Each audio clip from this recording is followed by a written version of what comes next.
Hello! So, lubusin na natin. Magbubukas ulit ako ng isang pabango. Doon ko pa rin binili sa Dubai.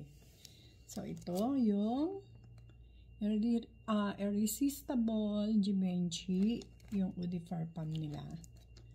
So, ayan siya. 100 ml. Buksan natin. Ayan yung box niya.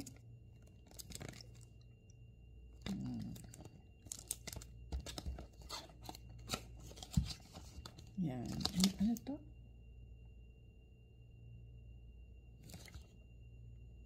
Hindi ko naintindihan. Basta yun. So, ayan. Ayan. Diba? Yan.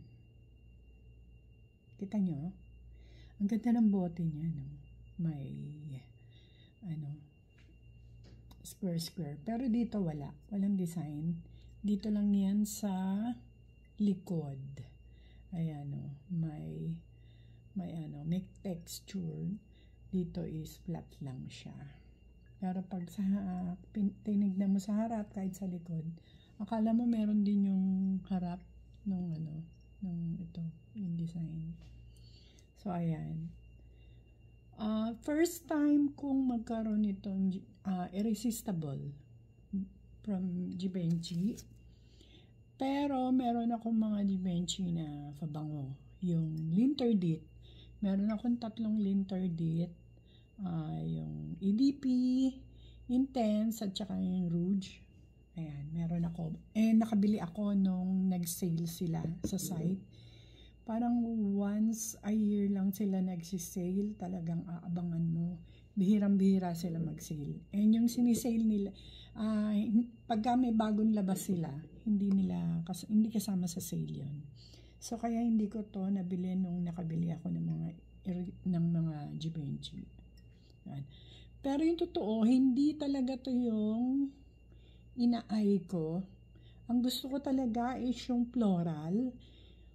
Yung Irresistible, very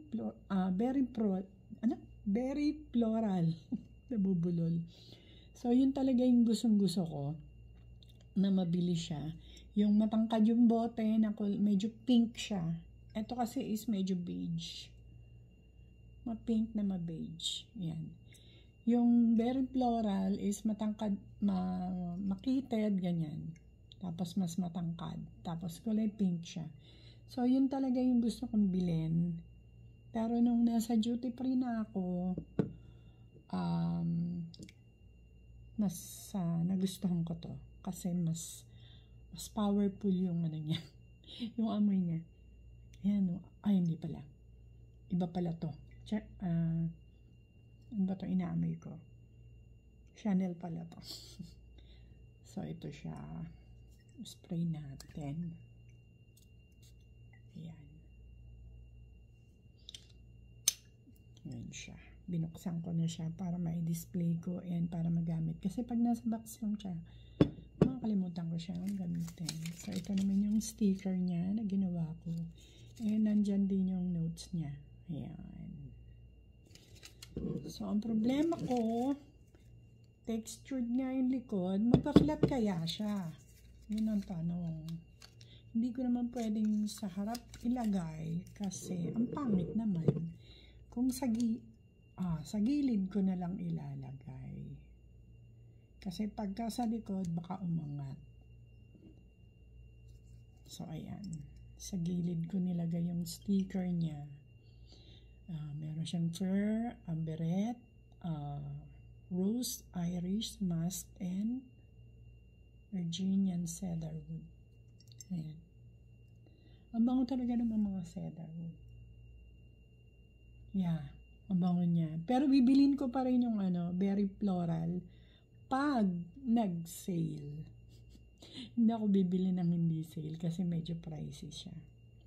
And maganda naman yung sale nila. Pag nag-sale sila dito is 25 to 30%. So, menos ka na. Or, baka sakali next year, pag uwi at nakapunta ako ng duty free uli, doon ako bibili kasi mas mura. Bukod sa mas mura, walang tax. So, ayan. Yung aking purse irresistible. Yan. Meron pa akong 2 box ng perfume na hindi nabubuksan. Na galing duty free. And meron pa akong 5 box na galing sa site. So, ayan. Ang bango, grabe. Girl na girl.